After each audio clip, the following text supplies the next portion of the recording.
హల్లెలూయా. అయితే మనం ఆరో మాటకు వచ్చాం, సమాప్తమైంది. చాలా సంవత్సరాలుగా వింటున్న మాటలు ఇవన్నీ. సమాప్తమైంది అంటే ఎవరన్నా ఒకసారి చెప్పగలరా? సమాప్తమైందని దేవుడు ఎందుకు సిలువలో పలికాడంది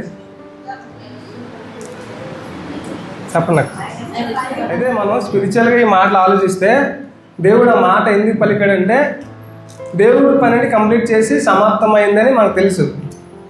అయితే ప్రతిదానికి కూడా సమాప్తమైందంటే ముగించబడింది అని అర్థం. ప్రతిదానికి కూడా ఒక ముగింపు ఉన్నదంటే ప్రారంభం ఇంకో దగ్గర ఉంది. హల్లెలూయా. ముగింపు ఇక్కడ దేవుడు చెప్పాడు, కానీ ఇది ఎక్కడ ప్రారంభం అయినది మనం ఒకసారి ఆలోచించాలి. ప్రతిదానికి దేవుడు ఇక్కడ ముగించాడు అంటే ఎక్కడ దేవుడికి ఎక్కడ శ్రమ స్టార్ట్ అయింది, ఎక్కడ దేవుడు ఆయన్ని ఎక్కడ పట్టుకున్నారు? ఎస్, గెత్సేమనే తోటలో ఆయన పట్టబడ్డాడు అంటే దేవుడిని అక్కడ పట్టుకున్నారు. మరి పాపం ఎక్కడ ప్రారంభమైంది? ఏదైనా తోటలో. అంటే ఇక్కడ కూడా తోటే, అక్కడ కూడా తోటే, సేమ్ ఈక్వల్. అంటే ఇక్కడ పాపం అనేది ముగింపబడింది, లాస్ట్కి ఎండింగ్ దేవుడు సమాప్తం చేశాడు, కానీ అక్కడ పాపం ప్రారంభించబడింది. హల్లెలూయా. సరిపోయిందా రెండింటికి? ఎక్కడ కూడా తోటే, అక్కడ కూడా సేమ్. ఎక్కడ ముగించాడో దేవుడు అక్కడే ప్రారంభించాడు, అక్కడే ముగించాడు. ఒక వస్తువుని ఇచ్చాడు, ఇగో ఇది నీకు అప్పచేస్తున్నాను నీకు చెప్పాడు, ఏటో అది అక్కడే ఉంటుంది ముట్టుకోకని చెప్పాడు, కానీ అక్కడ ఆ వస్తువు లేదు. వచ్చినప్పుడు దేవుడు దొంగతనం జరిగింది. సేమ్. మరి దేవుడిని ఎవరు అప్పగించారు? ఎవరు? దొంగ. రైట్. సమానం సరిపోయిందా దీనికి దానికి? అక్కడ పాపం ఎక్కడ ముగింపబడిందో అక్కడ అది సేమ్ అదే సిచ్యువేషన్లో మళ్ళీ ప్రారంభమైపోయింది. రెండు సరిపోయిందా? సేమ్ మనం బైబిల్లో చూసుకున్నట్లయితే ప్రతి దానికి లింకప్ ఉంటుంది. అక్కడ దేవుడు ఈ యోహాను సువార్తలో ఎలా అయితే మరి దేవుడు దీన్ని ముగించాడో ప్రారంభం కూడా సేమ్ అలాగే ఉండదు, యాస్టీజ్. అందులో ఎలాంటి మార్పు ఉండదు. ఇంకో విషయం ఏంటంటే ఆదాముకి అవ్వకి ప్రారంభంలో బట్టలు ఉన్నాయా ఒంటి మీద? మరి ఆయన పాపాన్ని సమాప్తం చేసినప్పుడు ఆయన ఒంటి మీద బట్టలు ఉన్నాయా? లేవు. పాపం అనేది ఎక్కడుండేది? ఫస్ట్ ఎక్కడుండేది? ఏదైనా తోటలోనే. అది ఎక్కడ ఉంది? కింద లేదు కదా. లేదు, పొండి దేనికి ఉంది? గాల్లో ఉందా?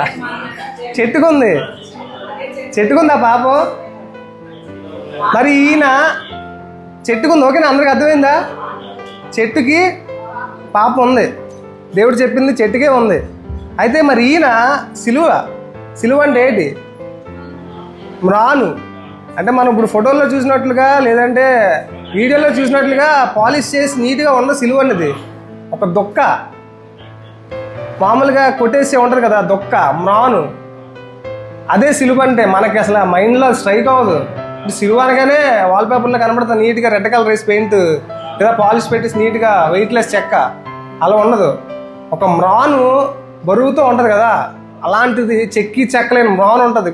ఒక ఎలాగంటే చేతికి అలా పింకులు అలా చేతికి గుచ్చిపోతాయి, అంత దారుణమైన మ్రాన్ అది. అలాంటి మ్రాన్ ఆయన తీసుకెళ్ళాడు. మరి సేమ్ మళ్ళీ ఎక్కడ ఎలాగైంది? పాపం ఎక్కడ పరిహరించబడింది? మ్రాన్ మీదే. ఎక్కడ పాపం ఎక్కడ ఉంది? ప్రతిదానికి లింకప్పే, ప్రతిదానికి లింకప్పే.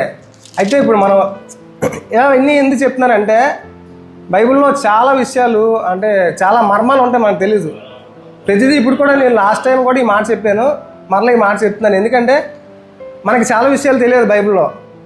అంటే ఇది నేను సొంతంగా నాకు దేవుడు ఇచ్చిన జ్ఞానం కాదు, కానీ నేను ఒక ఆయన దగ్గరికి అభ్యాసంకి వెళ్తాను. అంటే నాకు వాక్యం నేర్చుకోవడానికి ఇంకో వ్యక్తి దగ్గరికి వెళ్తాను. సో ఇలాంటి మాటలు చెప్పినప్పుడు వాక్యాల్లో ఎంత లోతులు ఉన్నాయా అని దేవుడు చాలా విషయాలు తెలియజేశాడు. అయితే ఆయన ఇచ్చిన పనిని మనం ముగించాలి. అదే ఆయన పనిని ఆయన ముగించాడు కనుక మరి మనం దేవుడు మనకు అప్పగించిన పని ఏంటన్నది మనం ఒకసారి మనం ప్రశ్నించుకోవాలి. ఆదికాండం 3:17 17-18.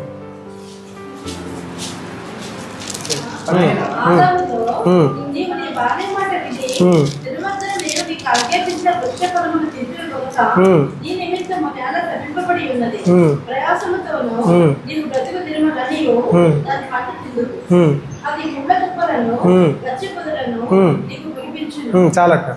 లాస్ట్ అసలు చదవక్క. నీకు బ్రతుకు జన్మలన్నీయు దాని పంట తిందువు.